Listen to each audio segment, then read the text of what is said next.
Republican governor from Georgia, Brian Kemp. Good morning, Governor. Thank you for being with Governor. us. Hey, good morning, guys. Good morning. All right, we want to share with you this. We want to get your take on this, Governor, while we have you this morning. Xavier Becerra, head of HHS, is walking back some comments that he made yesterday. First, on CNN, he said the government absolutely has a right to know who is and is not vaccinated. Here's what he had to say yesterday that he has since begun to reel back in. First, his comments. The federal government has had to spend trillions of dollars to try to keep Americans alive during this pandemic, so it is absolutely the government's business. We want to give people a sense that they have the freedom to choose, but we hope they choose to live. We hope people make the right choices. We want them to have the right information, but we are America. We try to give people as much freedom and choice as possible, but clearly when over 600,000 Americans have died, the best choice is to get vaccinated. What everyone hears there, Governor, is him saying we want to give people the sense that they have the freedom to choose, and the government definitely has the right to know whether or not you are vaccinated. What's your reaction? Well, listen, I think that's the wrong approach, especially right now in the pandemic with mixed messages that have been coming out of Washington lately on a lot of things, including the vaccines.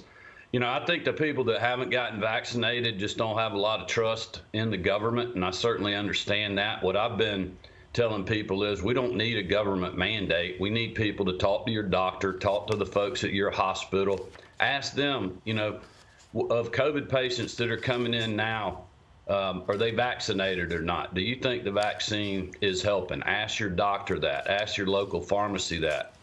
Ask your family members that have been vaccinated, or your faith leaders or other people. We don't need a tyrant in government that's going to go around and do this. That scares people. I think it personally runs them off from trusting the vaccine. So that's my message back to him. Especially when he changes his tune. Originally, he's saying it's absolutely the government's business. And then he tweeted out later in the day, yesterday afternoon, some comments I made today are being taken wildly out of context. To be clear, government has no database tracking who is vaccinated. We're encouraging people to step up to protect themselves and others by getting vaccinated. It's the best way to save lives and end this pandemic. Is that why you think people don't trust the government? They say one thing, we know what they actually mean, but then they correct it later? Oh, no doubt about it. Lots of mixed messages out there. We're not going to be tracking anybody in the state of Georgia. You know, my whole family's been vaccinated. I feel very comfortable with that, but that's an individual choice, especially for the people that are left that have not been vaccinated. They've got to get comfortable making that health care decision for themselves. And I believe that they can do that if they'll simply take a few minutes and talk to their medical professionals. Right. I don't start giving medical advice all of a sudden. I would say I got vaccinated and you could take for that what you want. It's up to you. I might choose to go cliff diving. I don't want people to tell me I can't. Meanwhile, Dr. Jonathan Reiner has a different take on that, Governor. Listen to this. I do think it's time to start mandating vaccines. And I think that private industry and private organizations will do that. 75 million adults have chosen not to get vaccinated, and that choice has consequences. Now, we can't force you to take a jab in the arm, but there are many jobs, perhaps, that can prevent you from working if you decide not to get vaccinated. You comfortable with that? No, listen, that's a decision that I believe individuals need to make, private employers need to make. I don't always agree with those decisions, but I've always been consistent. We don't need the government mandating these things on a person or a private business. I've been a small business owner for 35 years. I don't want the government telling me, you know, whether I need to vaccinate my employees or not. I just don't think we need to be in that business. I think if you see that happen, you're going to see people revolt, you know, like they've been doing on airplanes on whether to wear a mask now or not, and people are fighting over that. I can't imagine what it would be like if we start doing something like that with vaccines. Or if they start making K through 12 where get vaccinated, there's going to be a war there. I hope you'll forgive me for a little bit of a wind-up here, but, Governor, I've been watching this documentary on one of the most influential people of the 20th century, Edward Bernays. He's kind of the godfather of propaganda and PR. And it's how you control people's choices through manipulation, through propaganda. This vaccine effort is part of that push to control what choices we make. It's also how you push a message. Vice President Kamala Harris suggests the Democrats are going to invest $25 million in painting Republican laws like your Georgia law to increase voter integrity as voter suppression. This is a full-on push, a propaganda push, and you know this very well because it's been somewhat successful, a push to characterize your law. I want you to listen to Vice President Kamala Harris very quickly on this new push. In 2020, you were heard, America. You were heard loud and clear. But there is another side to this story. So far this year, 17 state legislatures have enacted 28 new laws that will make it harder for Americans to vote. These bills, now, be clear about enacted, these bills have already become law. They are now on the books. This all is designed, I believe, to make it harder for you to vote so that you don't vote. So make it harder for you to vote, call it voter suppression, call it racist. Governor, you're in a propaganda war. How do you win this?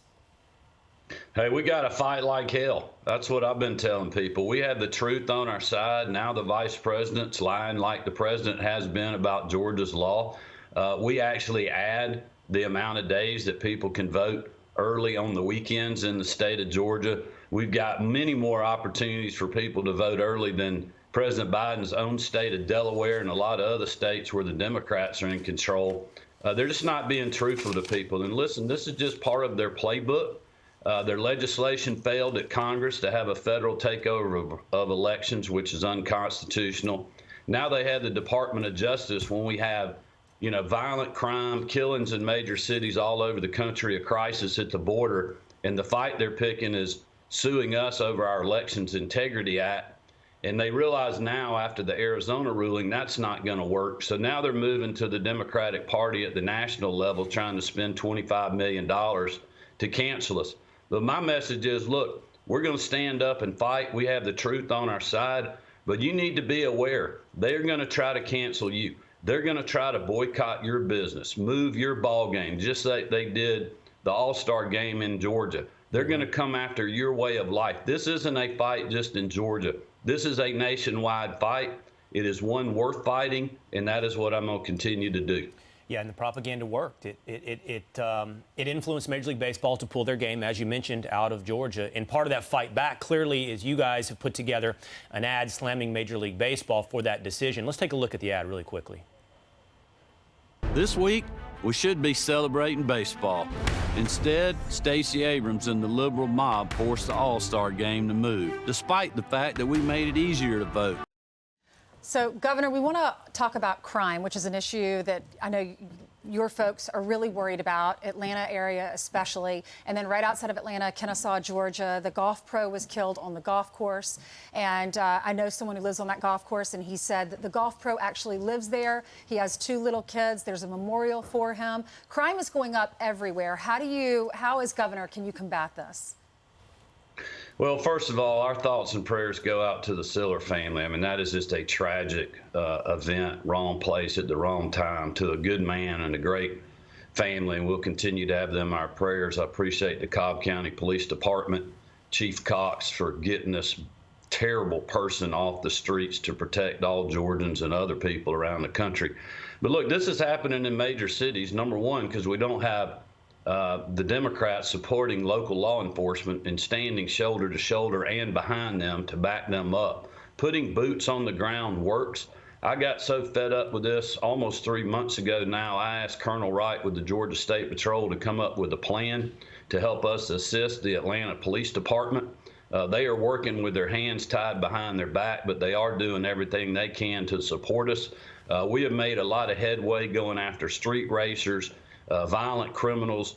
The Speaker Ralston and the Georgia General Assembly right now is holding hearings to see what else we can do, not only to support law enforcement, but to better go after as a state these individuals when local governments won't do that. And we also passed a bill this year to keep rogue local governments from defunding the police. We've got to stand with our law enforcement personnel and take the fight to these individuals and show them that we're not going to put up with this.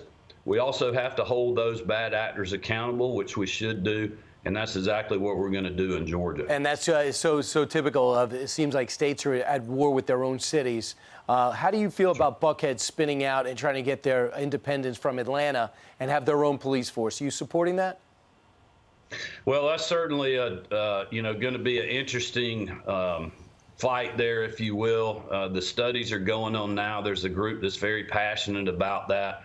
There's a lot of things to consider there, which I certainly will do, and see where the legislature ends up on that. But the fact of the matter is, I understand why they're doing it. They're fed up. I mean, just 2 nights ago, there was somebody that was literally blocks from the governor's mansion in the heart of Buckhead doing home invasions. I was had breakfast with a group the other day at an establishment up the street from the governor's mansion. They have armed security guards, 2 of them, in the parking lots. They've had so many cars broken into and stolen and other things. I mean, people are fed up, they're outraged, but even worse, they are scared and they want something done. And I think they're sending that message to the mayor and the city of Atlanta that they demand that. And that's what the campaign for the mayor's race this year is going to be about in the city of Atlanta.